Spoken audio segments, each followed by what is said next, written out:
आज हम सीखेंगे कि हम एसी और फ्रिज का काम क्यों करें। एसी और फ्रिज का काम क्यों करें, क्या इसमें बेनिफिट अच्छा है या बेनिफिट नहीं है। तो मैं आपको बता दूं, जो आपकी एसी और फ्रिज का काम है ना, इसमें बेनिफिट बहुत अच्छा है। पहली बात एक तो है कि बेनिफिट बहुत अच्छा है, दूसरा ये है कि आपको इसमें रिस्पेक्ट भी बहुत अच्छा मिलेगा, मतलब कि इज्जत भी आपकी इसमें ज़्यादा होती है।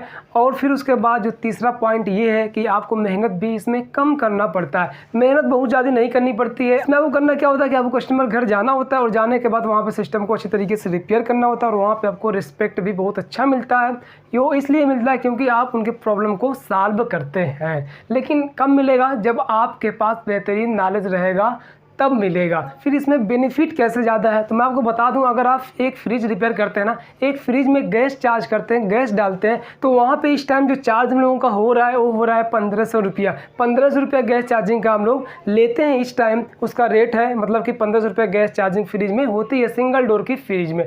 तो मान लीजिए अगर 1500 रुपया गैस चार्जिंग का रेट है तो गैस कितने की आएगी और कितना उसमें खर्चा आने वाला। उसमें खर्चा सिर्फ दोस्तों 200 रुपया आने वाला। मतलब ये है कि आप अगर एक फ्रिज में प्रॉपर गैस चार्जिंग करते हैं तो वहाँ पे सिर्फ 200 रुपये का खर्चा आएगा और आपका 1300 रुपया बच जाएगा। मतलब उसमें आपका बेनिफिट 1300 रुपये हो जाएगा और सिर्फ उसमें 200 रुपये का खर्चा आएगा। 200 रुपये खर्चा कैसे आएगा मैं आपको बता दूं। देखिए, जो हमारा बॉटल होता है ना, 134 गैस वाला जो बॉटल आता है वो 400 रुपये किस टाइम आ रहा है। 400 रुपये का आ रहा है, लेकिन उसमें कितना ग्राम गैस होती है? 450 ग्राम उसमें गैस होती है और एक फ्रिज में 70 ग्राम या 80 ग्राम के आसपास में गैस पड़ती है हमारे सिंगल डोर में। तो मान लीजिए कि अगर 70 ग्राम या मान लीजिए 100 ग्राम भी गैस पड़ती है, तब भी आप आसानी से 4 फ्रिज में गैस चार्ज कर ही लेंगे आराम से। अगर सही से गैस चार्ज करेंगे, चोकिंग वगैरह ना हो, तो 4 फ्रिज में एकदम आराम से आपकी एक बॉटल में गैस चार्ज हो जाएगी, जो कि एक पड़ेगा आपका 100 रुपये एक फ्रिज में। मतलब 400 रुपये का बॉटल आपका है 450 ग्राम का, तो 400 ग्राम अगर गैस चार्ज कर देते हैं 450 भी खत्म हो जाती है। तो मतलब ये होगा कि एक फ्रिज में आप 100 रुपये की गैस चार्ज की है, ठीक ना। तो अब देखिए 100 रुपये तो गैस आपकी हो गई सिर्फ।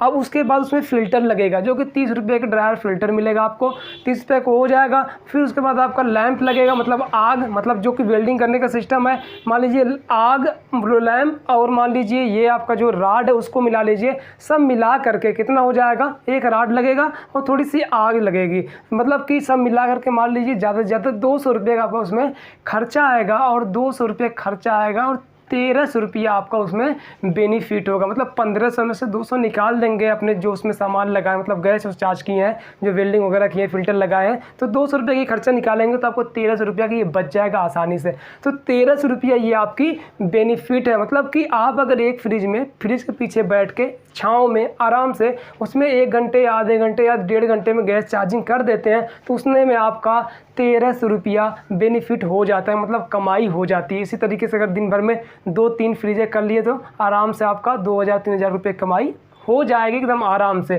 तो इसलिए आपको करना क्या दोस्तों, कि फ्रिज का जो काम है और जो एसी का काम है, इसमें बेनिफिट अच्छी है। इसलिए अगर आपको कोई काम नहीं समझ में आ रहा है तो आप फ्रिज और एसी का काम सीख लीजिए और उसके बाद आप वर्कशॉप भी डाल सकते हैं या फिर किसी दुकान पर रह के काम भी कर सकते हैं। वहाँ से कुछ परसेंटेज के हिसाब से अपना सिस्टम भी रख सकते हैं, जिससे कि आपका अच्छा बेनिफिट होगा। तो ये होता है कि इसमें अच्छी कमाई हो जाती है। और एसी का भी वही सिस्टम है कि अगर एसी में गैस चार्ज करते हैं इस टाइम 2500 रुपया, 2200 रुपये, 2300 रुपये गैस चार्जिंग का चल रहा है, जबकि आपका गैस चार्जिंग का लगभग आपका जो खर्चा आने वाला है गैस का, वो आएगा लगभग आपका 700-800 रुपये खर्चा आएगा। मान लीजिए मैक्स 1000 रुपये तेल पानी सब ले लीजिए, तब भी तो आपका 1500 रुपये बच जा रहा है। मतलब एक एसी में गैस चार्ज कर रहे हैं तो वहाँ पे 1000 या 1500 रुपये आप आसानी से बचा ले रहे हैं। चलिए मान लीजिए गैस चार्जिंग का नई सिस्टम है, उसमें कोई इलेक्ट्रिकल फॉल्ट है, गैस नहीं चार्ज करना है, मान लीजिए कोई वायर काट दिया, फिर कोई रिले ओवरलोड ख़राब हो गया फ्रिज का, या फिर एसी में कोई कैपेसिटर ख़राब हो गया, कुछ भी ख़राब हो गया, तो वहाँ पर आपको वहाँ पर भी अच्छी इनकम हो जाएगी। वो कैसे होगी कि मान लीजिए अगर एसी में आपका कैपेसिटर ख़राब हो गया, ठीक है ना,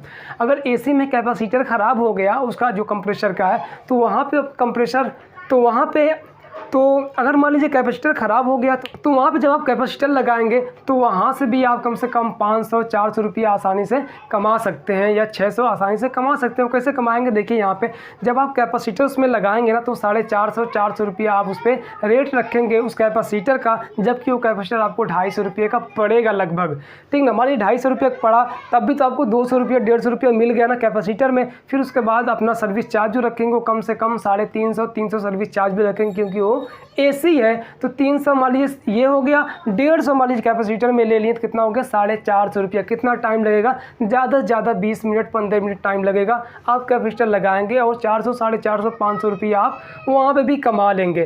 तो इस तरीके से एकदम आसानी से, बहुत ही हार्ड नहीं सिस्टम है, कोई रॉकेट साइंस नहीं है, एकदम ईजी है, एकदम ईजी। मैं आपको बताऊँगा कि कैसे ईजी है। मैं इसीलिए अपना करीम टेक्निकल माइंड यूट्यूब चैनल बनाया हूँ ताकि जो भी नए टेक्नीशियन हैं उनका सपोर्ट किया जाए, और जो लोग बेरोजगार हैं, उन्हें रोजी नहीं मिल रही है, मतलब कि वो रोज़गार उन्हें नहीं मिल पा रहा है, तो फिर उन्हें वो रोज़गार दिया जाए, मतलब उन्हें वो काम सिखाया जाए जिसके ज़रिए से वो कहीं पे भी रह के अपना काम कर सके एकदम अच्छी तरीके से। तो इसीलिए दोस्तों इसमें बेनिफिट बहुत अच्छा है, बहुत अच्छा बेनिफिट है। आपको तो मैं कहूँगा कि आपको इस फील्ड को एक बार ट्राई करना चाहिए, मतलब इसमें आना चाहिए अगर इंटरेस्ट हो तब। लेकिन दोस्तों अगर इंटरेस्ट नहीं है तो आपको इसमें आने की कोई ज़रूरत नहीं है, क्योंकि पैसे को ही देख के सिर्फ नहीं कहीं जाया जाता है। आप सफल तभी होंगे जब आपका इंटरेस्ट जिस चीज़ में रहेगा वो काम करेंगे, तभी आप सफल हो सकते हैं, वरना फिर कभी भी लाइफ में सक्सेस नहीं कर सकते हैं। तो इसलिए दोस्तों अगर आपको इसमें रुचि हो, आपको अगर इसमें इंटरेस्ट हो, तो आप इस फील्ड में आएँ, और सिखाने के लिए मैं हूँ। मैं आपको सिखाऊंगा एकदम अच्छी तरीके से कि किस तरीके से प्रैक्टिकली तरीके से जो रियल चीज़ें। देखिए जो हमारा प्रॉब्लम था फील्ड में वो 100% सॉल्व हो चुका है। अब हम आसानी से एकदम बेहतरीन तरीके से हर एक प्रॉब्लम को आसानी से सॉल्व कर लेते हैं, बना लेते हैं, कर लेते हैं। क्योंकि मेरी भी बहुत सारी प्रॉब्लम थी काम करने में, तो अब ये सारी प्रॉब्लम ख़त्म हो चुकी हैं कुछ सालों से। तो मैं सोचा कि अब एक यूट्यूब चैनल बनाया जाए और उस पर एक बेहतरीन नॉलेज, जो कि सही नॉलेज। देखिए यूट्यूब पे भी जो है ना बहुत सारे लोग घुमा फिरा के बताते हैं, जबकि वो चीज़ सही नहीं होता। या तो उनको वो चीज़ आता नहीं होगा, या फिर आता है बताना नहीं चाहते हैं। तो मैं क्या करूँगा कि आपको पूरी तरीके से एकदम खुल के जो पॉइंट है, पॉइंट टू पॉइंट जो चीज़ एकदम रियल है वो चीज़ मैं आपको बताऊँगा, वो चीज़ मैं आपको सिखाऊँगा, जिससे कि आप आसानी से सीख सकते हैं और फिर आप भी वो काम करके अच्छा बेनिफिट कर सकते हैं, मतलब अच्छा पैसा कमा सकते हैं, अच्छी अर्निंग कर सकते हैं। तो दोस्तों मैं आपको बताऊंगा कि किस तरीके से आप फ्रिज और एसी को रिपेयर करेंगे, कैसे आप उसको बनाएंगे। और मैं यहाँ पे एक छोटा सा डेमो भी देने वाला हूँ कि ये फ्रिज हमारी कैसे काम करती है, कैसे ठंडा करती है, जिससे कि आपको एकदम आसानी से पता चल जाएगा कि हाँ यार ये तो एकदम आसान है। झूठ में हम समझ लेते हैं बड़ा मुश्किल, बट कोई भी मुश्किल नहीं है, एकदम आसान है। जिस तरीके से एक फ़ैन को वाइंड किया जाता है ना, बनाया जाता है, उससे भी उसको सीखने से पहले आप फ्रिज को सीख जाएंगे। लेकिन सिखाने वाला अच्छा होना चाहिए, सीखने वाला अच्छा होना चाहिए, तो आप आसानी से इसको सीख सकते हैं। और जिस चीज़ का मैं फ्रिज में आपको डेमो देने जा रहा हूँ ना, वो चीज़ यही सबसे हार्ड है। इसके अलावा कुछ भी हार्ड उस फ्रिज में नहीं है। और जो हार्ड चीज़ है जिसमें गैस चार्ज किया जाता है, गैस डाला जाता है, जो पाइपें होती हैं, मैकेनिकल सिस्टम होते हैं, इसके बारे में बताने जा रहा हूँ। और इसमें क्या होगा दोस्तों कि आप इसको अभी मैं यहाँ पर जब डेमो दूंगा तो आपको ये समझ में आ जाएगा यार ये तो एकदम ईजी है, जबकि यही चीज़ सबसे हार्ड है फ्रिज में। इसके अलावा सब इसके डाउन में, मतलब इससे नीचे है, उसको आप और भी अच्छी तरीके से समझ लेंगे आसानी से, और कम टाइम में उसको समझ लेंगे। लेकिन हार्ड चीज़ क्या होता है ये, और इसी का डेमो देने जा रहा हूं। अगर आप ये सीख सकते हैं तो फ्रिज भी अच्छी तरीके से बना सकते हैं, एसी भी बना सकते हैं। और ये जो 5 चीज़ें इसमें लगी हुई है ना, compressor, condenser, filter, capillary, evaporator, यही कंप्रेसर, कंडेंसर, फिल्टर, कैपिलरी और एवापोरेटर जितने भी ठंडा करने वाली मशीनें हैं ना, उन सब में लगी हुई होती हैं और सेम तरीके से सब काम करते हैं। बस यही होता है, कोई किसी का पार्ट छोटा होता है और किसी का पार्ट बड़ा होता है। तो चलिए मैं आपको डेमो देता हूँ, बताता हूँ किस तरीके से ये हमारा जो फ्रिज का मैकेनिकल सिस्टम होता है, मतलब फ्रिज में जो गैस घूमती है, गैस डाली जाती है, मतलब कि कैसे वो काम करती है। तो चलिए डेमो मैं देता हूँ, यहाँ पे आपको ध्यान से देखना है। अगर ये समझ गए मतलब आप फ्रिज बना सकते हैं। थोड़ा दिन अगर सीखेंगे तो यूट्यूब से ही देख कर सीख करके आप फ्रिज को बना सकते हैं। और जो कुछ भी फॉल्ट आता है ना बीच में, उसको आप कमेंट करिए कमेंट बॉक्स में, जिससे कि मैं उसका रिप्लाई दूंगा, या ज़रूरत पड़ेगी तो मैं उसका वीडियो भी बना के आपको दूंगा, जिससे कि आप आसानी से सीख जाएंगे, क्योंकि मेरा मकसद है आपको सिखाना। तो चलिए अब यहाँ मैं आपको डेमो देता हूँ, देखिए यहाँ पे ध्यान से। सबसे पहले देखिए ये जो हमारा ये पार्ट लगा है ना, 5 पार्ट, ये हमारे फ्रिज के अंदर होते हैं। मतलब जितने भी ठंडा करने वाली मशीनें होती हैं ना, उन सब में ये 5 पार्ट आपको लाजमी मिलेंगे ही मिलेंगे, ये कंपलसरी मिलेंगे, ये सब में रहेंगे।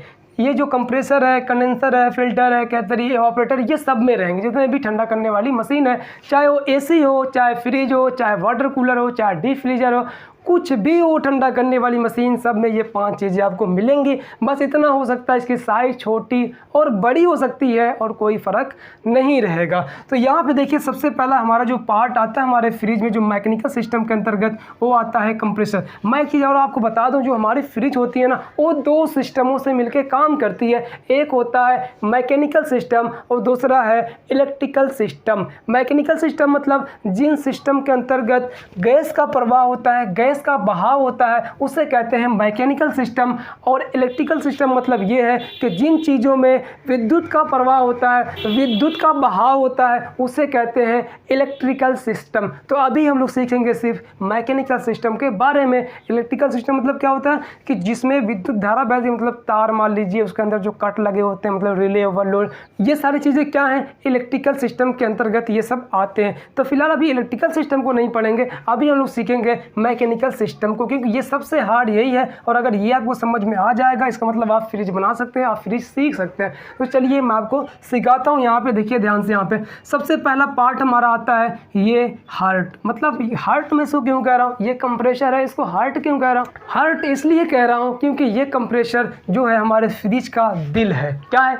हमारे फ्रिज का दिल है। हमारे अंदर जो दिल है वो क्या काम करता है? वो यही काम करता है ना कि ये दिल खून को पूरे नसों में पहुंचाने का काम करता है। शरीर के तमाम भागों में, पूरे भागों में ये हमारा जो दिल है, ये दिल खून को पहुंचाने का काम करता है, खून की सप्लाई करता रहता है। मतलब खून को ये घुमाता रहता है हमारे पूरे शरीर में, हमारा दिल। तो दिल का काम क्या है कि खून को पूरे शरीर में घुमाना। और यहाँ पे ये हमारा क्या है, कंप्रेसर। तो ये कंप्रेसर फ्रिज का दिल है। तो ये कंप्रेसर क्या करेगा कि इसके अंदर खून तो नहीं है, लेकिन खून की जगह पे क्या है, गैस है। और ये कंप्रेसर गैस को पूरे फ्रिज में जो भी मैकेनिकल सिस्टम रहेंगे, उन सारे मैकेनिकल सिस्टम में, मतलब उन सारे मैकेनिकल सिस्टम की पाइपों में गैस को घुमाने का काम हमारा कंप्रेसर करता है। तो ये कंप्रेसर काम क्या है, किसका काम ये है कि ये कंप्रेसर पूरे मैकेनिकल सिस्टम की पाइपों में गैस को घुमाने का काम करता है। मतलब कि सक्शन लाइन से खींचता है और डिस्चार्ज लाइन से फेंकता है, जिससे कि ये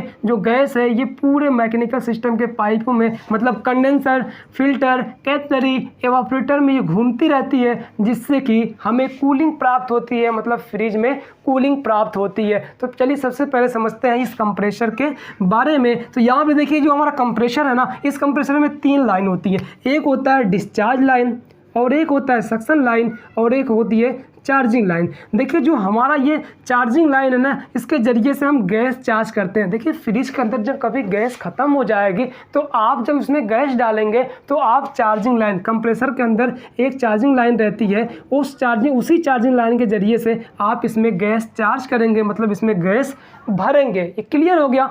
ये जो हमारी चार्जिंग लाइन रहेगी, इसमें क्या करेंगे, इधर से हम गैस चार्ज करेंगे। और दूसरा क्या है, सक्शन लाइन। जो सक्शन लाइन रहेगी ये गैस को खींचने का काम करती है। देखिए जो चार्जिंग लाइन है ना, वो भी गैस को खींचने का काम करती है, और जो सक्शन लाइन है ये भी गैस को खींचने का काम करती है। मतलब सक्शन को चार्जिंग कर दें, चार्जिंग को सक्शन कर दें, उसमें कोई प्रॉब्लम की बात नहीं है। मतलब कि आप सक्शन लाइन को आप सक्शन लाइन से गैस चार्ज कर सकते हैं, और चार्जिंग लाइन को एवापोरेटर के आउटपुट पे जोड़ सकते हैं, उसमें कोई प्रॉब्लम की बात नहीं है। तो आपको समझ में आ गया होगा कि सक्शन लाइन गैस को खींचने काम करती है, मतलब कि गैस को एवापोरेटर से खींचने काम करती है। और चार्जिंग लाइन जो हमारी है, इसके ज़रिए से हम इसमें गैस चार्ज करते हैं अपने फ्रिज में। तो यहाँ पे 2 लाइनें क्लियर हो गई। और अगली लाइन है डिस्चार्ज लाइन। डिस्चार्ज लाइन मतलब ये डिस्चार्ज लाइन गैस को बाहर फेंकने का काम करती है। मतलब सक्शन लाइन खींचेगी तो खींच के उसी में थोड़ी रुक जाएगी,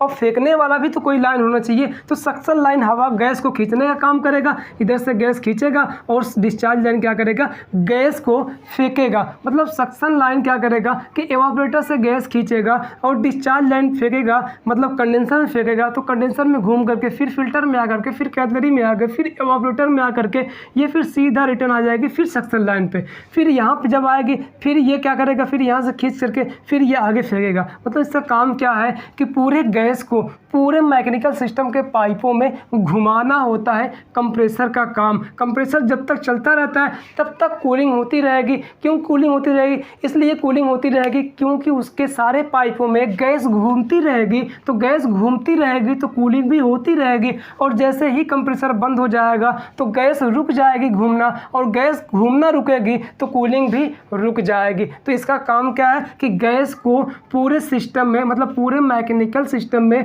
गैस को घुमाते रहना, और गैस घूमती रहेगी तो कूलिंग होती रहेगी, और गैस नहीं घूमेगी तो कूलिंग नहीं होगी। तो ये समझ में आपको आ गया होगा कि कंप्रेसर का काम क्या होता है। और उसका पॉइंट देखिए यहाँ पे, ये 3 पॉइंट यहाँ पे बना हुआ है। इसमें एक कॉमन है, एक रनिंग है और एक स्टार्टिंग है। कॉमन, रनिंग और स्टार्टिंग, ये 3 पिनें बनी हुई हैं। देखिए ये रनिंग इधर भी कभी होता है और कभी इधर भी होता है, तो उसमें कोई प्रॉब्लम की बात नहीं है। लेकिन कॉमन, रनिंग, स्टार्टिंग ये एक टर्मिनल पॉइंट है, और इस टर्मिनल पॉइंट पे जब हम न्यूट्रल फेज की सप्लाई देते हैं तो ये कंप्रेसर काम करना शुरू कर देता है, और जैसे ही न्यूट्रल फेज की सप्लाई हटाते हैं तो ये कंप्रेसर काम करना बंद कर देता है। तो ये होता है कंप्रेसर का काम। और आगे देखिए, अब अगला आता है हमारा कंडेंसर। ये जो कंडेंसर है ना, इस कंडेंसर का काम होता है कि वाष्प गैस को द्रव गैस में बदलना। देखिए जब कंप्रेसर गैस को खींच के फेंकता है ना, तो गैस यहाँ से जब आती है तो इसको हाई टेम्परेचर, मतलब कि हीट करके, पूरा हाई टेम्परेचर करके और हाई प्रेशर में, पूरा प्रेशर से और हीट करके ये आगे भेजता है कंडेंसर की तरफ। तो यहाँ से जब गर्म गैस निकल करके इस कंडेंसर में आएगी ना, तो वो गर्म गैस हवा के स्पर्श से, ये जो कंडेंसर रहेगा ना, इस कंडेंसर में हवा के स्पर्श होता रहेगा।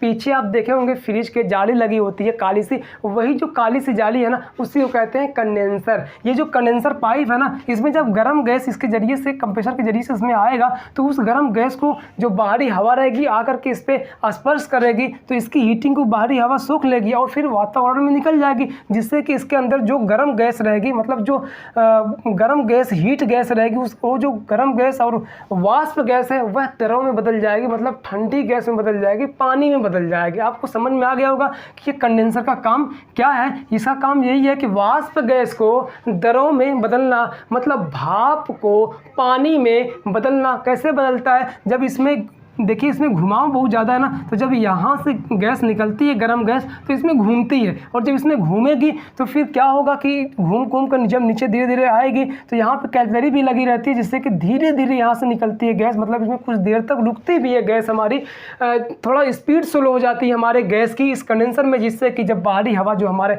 वातावरण के, ये जो हवा चल रही है, ये हवा इस पर स्पर्श करती है तो इसकी गर्मी को सोख करके निकल जाती है, जिससे कि इसके अंदर जो हीट गैस रहेगा, गर्म गैस रहेगी, वो ठंडी गैस बन जाती है। फिर उसके बाद ये आया कहाँ पे? यहाँ पे आएगा फिल्टर में। अभी मैं आपको इसके, देखिए अभी तो सारी पाइपें टूटी हुई है ना, लेकिन अभी मैं आपको बताऊंगा कि किस तरीके से आप इन पाइपों, किसके आउटपुट पे किसको लगाएंगे और किसके इनपुट पे किसको लगाएंगे, ये सारी पाइपों जोड़ने का भी अभी आपको मैं तरीका बताऊंगा। पहले देखिए यहाँ पे ये कंडेंसर भी क्लियर हो गया। अब आता है हमारा फिल्टर। ये हमारा जो फिल्टर होता है, ये ड्रायर फिल्टर होता है। देखिए फिल्टर कोई भी हो, उनका काम एक ही होता है कि वो किसी भी चीज़ को शुद्ध करने का काम करता है। मतलब कि जो हमारा ये फिल्टर गैस के लिए लगाया गया है, तो ये गैस को शुद्ध करेगा, मतलब ये गैस को छानेगा।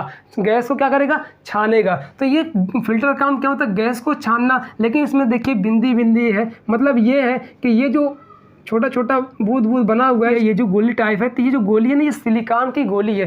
ये इसको इसलिए डाला जाता है इस फिल्टर में कि इसमें नमी अगर जरा से भी आ जाएगी ना, तो ये हमारे जो फ्रिज की गैस है ना, ये गैस जाम हो जाएगी, फंस जाएगी। तो ये काम क्या करता है, ये जो नमी अगर जरा से भी बन गई इस फ्रिज में गैस डालते समय किसी वजह से, तो उस नमी को ये एब्जॉर्ब कर लेगा, मतलब सोख लेगी ये हमारी जो सिलिकॉन की गोली है। इसलिए हम इसमें डालते हैं, इसीलिए इसको कहते हैं ड्रायर फिल्टर, मतलब सुखाने वाला फिल्टर।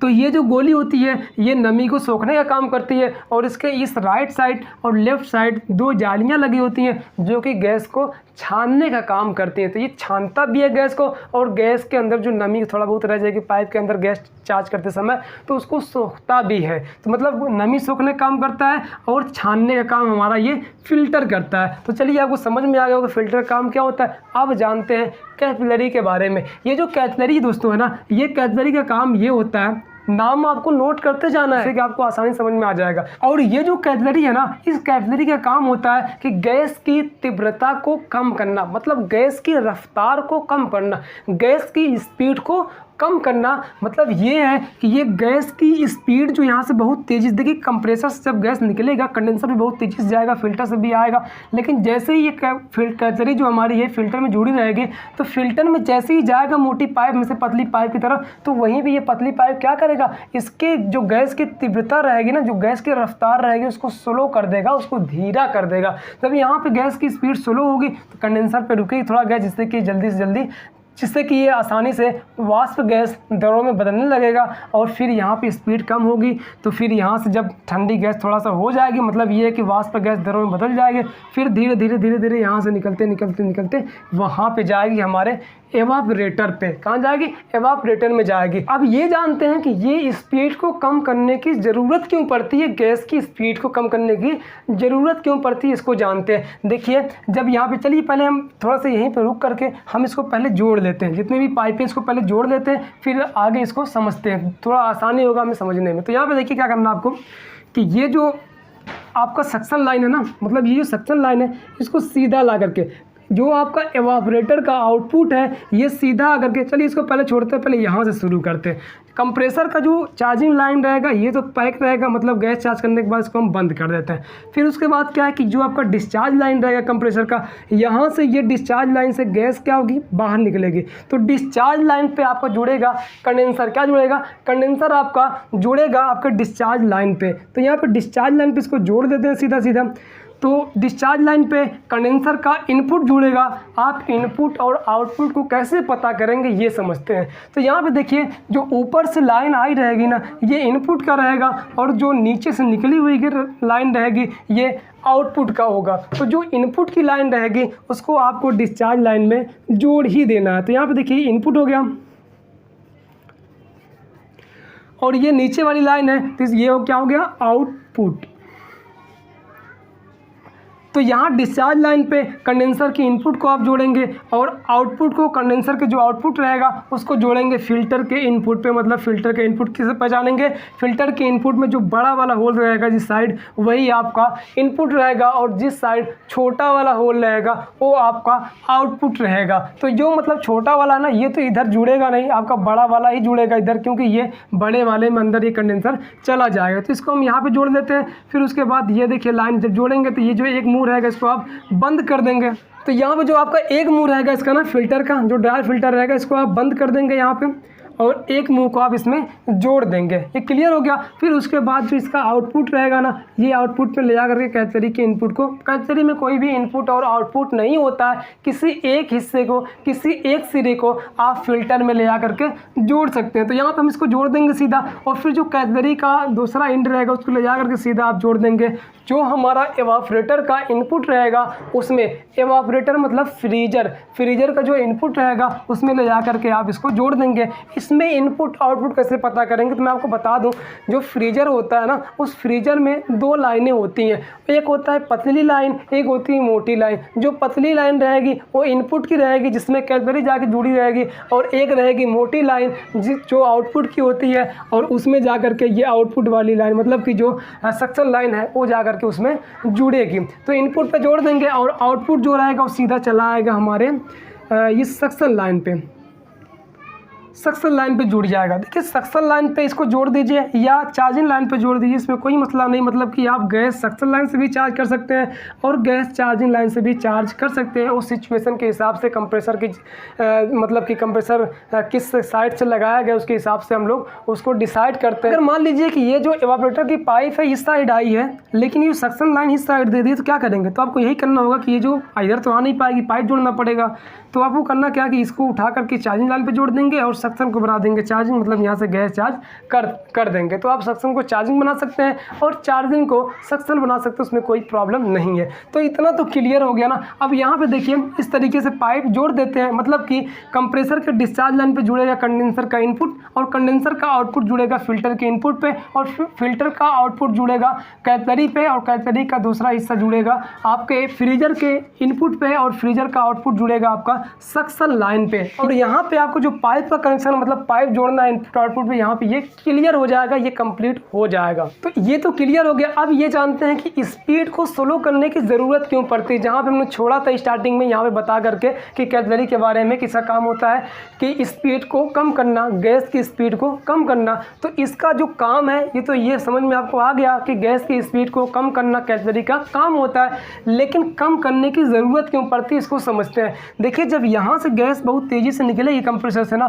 तो ये आएगा आपका कंडेंसर में बहुत तेज़ी से और फिल्टर के पास आएगा। और अगर ये कैटलरी ना लगाई जाए, यहाँ पे भी मोटी पाइप लगा दिया जाए, तो ये सीधा गैस निकलेगी और सीधा आकर के फिर दोबारा से रिटर्न कंप्रेसर में चली आएगी, जिससे कि ये जो कंप्रेसर वाष्प रेफ्रिजरेंट मतलब कि वाष्प गैस भेजा है, यह दरों में नहीं बदल पाएगा। मतलब गर्म गैस ठंडी गैस में नहीं परिवर्तित हो पाएगी, जिससे क्या होगा कि आपकी फ्रिज कूलिंग नहीं कर पाएगी। तो यहाँ पे ये लगने से क्या होगा, जब ये गर्म गैस यहाँ से निकलेगी ना, तो बहुत तेजी से तो जाएगी, लेकिन यहाँ पे ये इसकी स्पीड को, गैस की स्पीड को स्लो कर देगा, क्योंकि धीरे धीरे यहाँ से गैस निकलेगी, क्योंकि ये पतली पाइप है। तो यहाँ पे क्या होगा, थोड़ी देर गैस यहाँ पे रुकेगी, मतलब कि गैस की स्पीड एकदम स्लो हो जाएगी यहाँ पे। और इस पर जब बाहरी हवा का स्पर्श होता रहेगा, तो ये कंडेंसर जल्दी से जल्दी वाष्प गैस को दरों में चेंज कर देगा, मतलब भाप को पानी में चेंज कर देगा ये कंडेंसर। इसलिए इसकी स्पीड को, मतलब गैस की स्पीड को इसीलिए बस स्लो करने की ज़रूरत होती है,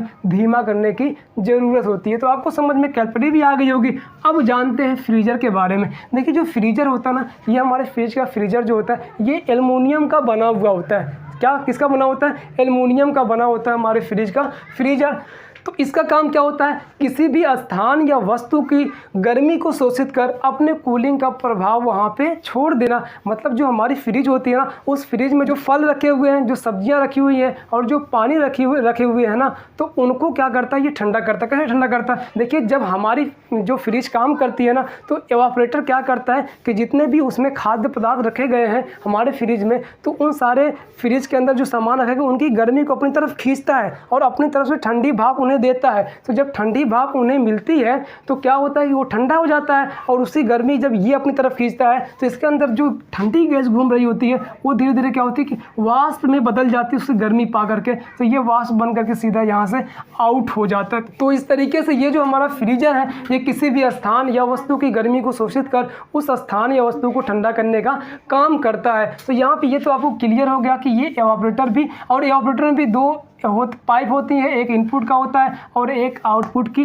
पाइप होती है। और आउटपुट आकर के सक्शन लाइन पे जुड़ेगा और जो इनपुट रहेगा वहाँ पे कैलकुलेटरी जुड़ जाएगी। तो ये दोस्तों इस तरीके से काम करे। और ठंडा कैसे होगा, अब यहाँ पे समझिए थोड़ा सा। जब यहाँ से ये निकलेगी गैस ना, यहाँ से जब द्रव गैस यहाँ से निकलेगा, और जैसे ही यहाँ पे स्प्रे मारेगा, कहाँ मारेगा, जब ये पतली पाइप से मोटी पाइप में गैस जाएगी, तो वहाँ से फुहारा मारेगा। जैसे ही फुहारे से गैस बाहर निकलेगी, तो वहीं पर क्या होगा कि वो ठंडक प्रदान करना शुरू कर देगा, मतलब ठंडक देना शुरू कर देगा हमारा जो गैस रहेगा वो गैस। अगर ये स्प्रे नहीं बनता, डायरेक्टली गैस इसमें चली जाती, तो फिर वहाँ पे कूलिंग नहीं हो पाती। तो इसलिए क्या है कि यहाँ पे जब यहाँ से गैस निकलेगी, तो वो स्प्रे के शक्ल में निकलेगी, स्प्रे के रूप में निकलेगी, जिससे कि क्या होगा कि यहाँ पे कूलिंग अच्छी तरीके से होने लगेगी और आपका पूरा फ्रीजर जो है ये ठंडा हो जाएगा। और तो कुछ टाइम में इस पर आइस भी आने लगेगी अगर आपका ये फ्रीजर जो है फ्रिज का। तो इसी तरीके से ये जो हमारा फ्रिज होता है ये काम करता है। और सेम इसी तरीके से हमारे जितने भी मैकेनिकल सिस्टम, मतलब कि जो भी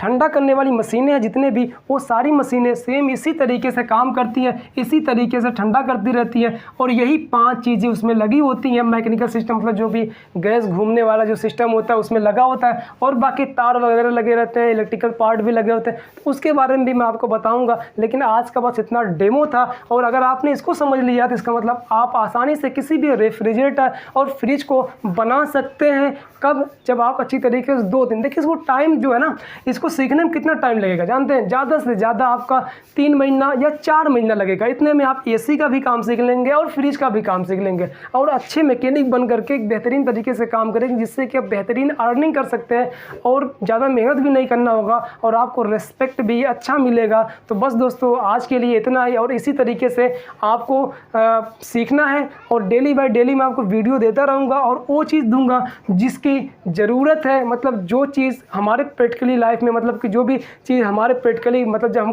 प्रैक्टिकली काम करते हैं उसकी ज़रूरत पड़ती है, वही चीज़ दूंगा। और कोई वैसी चीज़ें मैं आपको यहाँ पे नहीं बताने वाला हूँ, क्योंकि मेरा मकसद है आपको सिखाना। तो बस दोस्तों आज के लिए इतना ही।